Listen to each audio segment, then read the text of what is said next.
না, না, ওই আবেদন তো গ্রহণ করার মতো আবেদন নয়। ওটা তো ওরা পরিকল্পনা করেছিল এটা কুৎসা করবার জন্যে।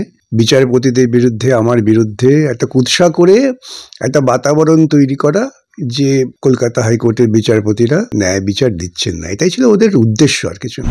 আমি তো ইতিপূর্বে বলেছি, আবারও বলছি যে ওরা একটা লিস্ট দিয়ে দিন ভারতবর্ষের যে কোনো জায়গা থেকে, যে এই বিচারপতিরা আমাদের তৃণমূল কংগ্রেসের খুব পছন্দের। সেখানেই যদি ওদের বিরুদ্ধে মামলা হয়, বিচারপতিরা ওদের বিরুদ্ধে তদন্তের আদেশই দেবেন। কেন এত বড় দুর্নীতি কোনো সচেতন মানুষ তাকে মেনে নিতে পারেন না।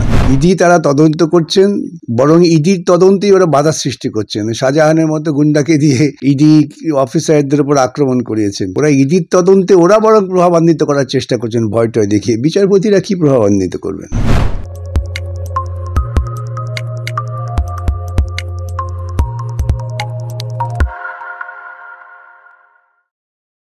সুপ্রিম কোর্টে জোর ধাক্কা অভিষেক বন্দ্যোপাধ্যায়ের, মামলা বা আবেদন গ্রহণই করলেন না রেজিস্ট্রার, কি বলবেন? না, না, ওই আবেদন তো গ্রহণ করার মতো আবেদন নয়। ওটা তো ওরা পরিকল্পনা করেছিল এটা কুৎসা করবার জন্যে। বিচারপতিদের বিরুদ্ধে, আমার বিরুদ্ধে একটা কুৎসা করে একটা বাতাবরণ তৈরি করা যে কলকাতা হাইকোর্টের বিচারপতিরা ন্যায় বিচার দিচ্ছেন না। এটাই ছিল ওদের উদ্দেশ্য, আর কিছু না। অসৎ উদ্দেশ্যে গিয়েছেন এবং রেজিস্ট্রার তিনি একজন বিচারক, তিনি তার বিচার বিবেচনা বোধ অনুযায়ী মনে করেছেন এবং সঠিকভাবেই মনে করেছেন এই ধরনের আবেদন গ্রহণ করাই যায় না, সেই জন্য খারিজ করে দিয়েছেন। মামলায় একটি ভিডিও তুলে ধরা হয়েছিল যেখানে দেখা গিয়েছে যে প্রাক্তন মন্ত্রী কান্তি গঙ্গোপাধ্যায় এবং আপনার সঙ্গে বিচারপতি গঙ্গোপাধ্যায় স্টেজ শেয়ার করছে। এটা কি আইন বিরুদ্ধ ছিল? দেখুন, আমরা সবাই সামাজিক জীব। এমন তো কথা নেই যে কেউ একজন বিচারপতি হয়ে তাকে খাঁচাবন্দি হয়ে থাকতে হবে। মূল প্রশ্ন হচ্ছে যে বিচারপতিরা তারা যে বিষয় বিচার করছেন সেই বিষয় সংক্রান্ত কোনো পার্টির পক্ষে তারা কোথাও সওয়াল করছেন কি না, তাদের পক্ষে দাঁড়াচ্ছেন কি না, সেটা একমাত্র প্রশ্নের বিষয় হতে পারে। সেদিনকে ছিল বিশ্ব প্রতিবন্ধী দিবস। বিশ্ব প্রতিবন্ধী দিবসে প্রতি বছর ওইখানে এরকম সমাবেশ হয়, করেন প্রতিবন্ধী সংস্থা। সেই প্রতিবন্ধী সংস্থার প্রতিষ্ঠাতা সভাপতি হচ্ছেন কান্তি গাঙ্গুলি। এখন তিনি সেখানে থাকতেই পারেন এবং তিনি প্রতি বছর বিভিন্ন স্তরের মানুষকে আমন্ত্রণ জানান। আমরা প্রায় প্রতি বছরই যাই, আমি তো যাই। সেখানে আমি দেখেছি রাজ্যপালকে দেখেছি, আমি তৃণমূল নেতাদেরও দেখেছি, তিনি সবাইকে আমন্ত্রণ করেন। বিচারপতি অভিজিৎ গঙ্গোপাধ্যায়কে আমন্ত্রণ করেছিলেন, তিনি একজন সচেতন নাগরিক হিসেবে সেখানে উপস্থিত ছিলেন। এর সঙ্গে তো অভিষেক বন্দ্যোপাধ্যায়ের মতো দুর্নীতিগ্রস্ত লোকেদের বিচারিক প্রক্রিয়ার কোনো সম্পর্ক ছিল না। ওরা এটা উদ্দেশ্যমূলকভাবেই করেছিল, এটা দেখাবার জন্যে যে ওরা অভিষেক বন্দ্যোপাধ্যায় বা অমৃতা সিনহাকে যদি সরিয়ে দিতে পারেন, ওদের ধারণা, ওদের এই সমস্ত বোধ বুদ্ধি, তো তাহলে ওদের সুবিধা হবে। আমি তো ইতিপূর্বে বলেছি, আবারও বলছি যে ওরা একটা লিস্ট দিয়ে দিন ভারতবর্ষের যে কোনো জায়গা থেকে, যে এই বিচারপতিরা আমাদের তৃণমূল কংগ্রেসের খুব পছন্দের। সেখানেই যদি ওদের বিরুদ্ধে মামলা হয়, বিচারপতিরা ওদের বিরুদ্ধে তদন্তের আদেশই দেবেন। কেন এত বড় দুর্নীতি কোনো সচেতন মানুষ তাকে মেনে নিতে পারেন না। আপনি যে লিস্টের কথা বলছেন, এটা কোনো জনপ্রতিনিধি কেন, কোনো নাগরিক কি এই আবেদন করতে পারেন? পারে না। আমি বলছি ওদের কোনো আবেদনই তো যুক্তিসঙ্গত বোধ বুদ্ধি সম্পন্ন আবেদন নয়। ওদের সব আবেদনটাই হচ্ছে তো সংকীর্ণ দুর্নীতিকে রক্ষা করার পক্ষে আবেদন। কোনো সৎ নাগরিক করতে পারে না, যেটা আপনি বললেন ঠিক কথা। কিন্তু আমি ওদের যে ভাব, ওদের ধারণা হচ্ছে যে বিচারপতিরা যারা শুনছেন এবং তারা মামলায় দুর্নীতির গভীরতা দেখে খুব বিচলিত হচ্ছেন এবং বিচার প্রক্রিয়াকে ত্বরান্বিত করার চেষ্টা করছেন, তারা সবাই বোধহয় আমার দ্বারা প্রভাবিত, এই ধরনের একটা ইঙ্গিত ওদের আছে।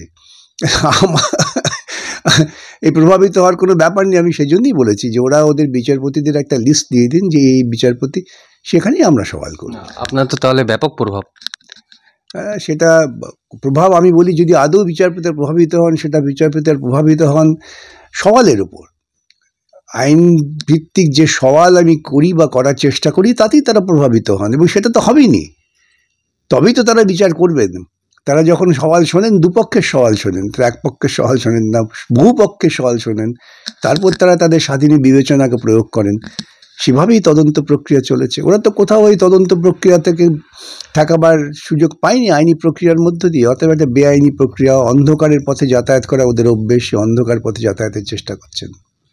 অতীতে আমাদের মুখ্যমন্ত্রী মমতা বন্দ্যোপাধ্যায়কেও বহু বিচারপতিদের সঙ্গে স্টেজ শেয়ার করতে দেখা গিয়েছে, এবং এমনকি যে মামলা চলছে সে তার আবেদন করতেও শোনা গিয়েছে।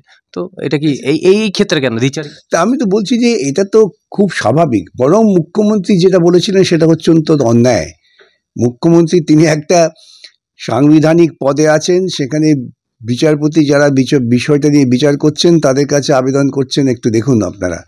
সেটা ছিল অনেক বড় অপরাধ। আসলে ওরা অপরাধমূলক কাজকর্মকে স্বাভাবিক কাজ মনে করে, এবং অপরাধমূলক কাজের বিপ্রতীপে যে কাজগুলো হয় সেগুলো ওদের কাছে অস্বাভাবিক মনে হয়। এটা সম্পূর্ণ মানসিকতার ব্যাপার। বিচারপতি গঙ্গোপাধ্যায়ের বিরুদ্ধে বিষয়ের বাইরে গিয়ে মন্তব্য করার অভিযোগ তোলা হচ্ছে, কতটা যুক্তিসঙ্গত? ওদের অভিযোগের কোনো ভিত্তি নেই তো। আসলে ইতিপূর্বে ওরা তো কখনো কোনো বিচারপতিকে দেখেননি যে বিচারপতি তিনি এরকম বাইরে মন্তব্য করছেন। মন্তব্য অনেকে করেন না, বিচারপতি গঙ্গোপাধ্যায় না করলে হয়তো ভালো হতো, কিন্তু মন্তব্য করেছেন বলে সেটা অপরাধজনক নয়। মন্তব্য করেছেন হয়তো অত্যন্ত তিক্ত হয়ে গিয়ে যে এত বড় দুর্নীতি এ রাজ্যে ঘটতে পারে, এটা তার হয়তো অনুভূতিকে খুব প্রবলভাবে আঘাত করেছে, এবং এটা খুব স্বাভাবিক।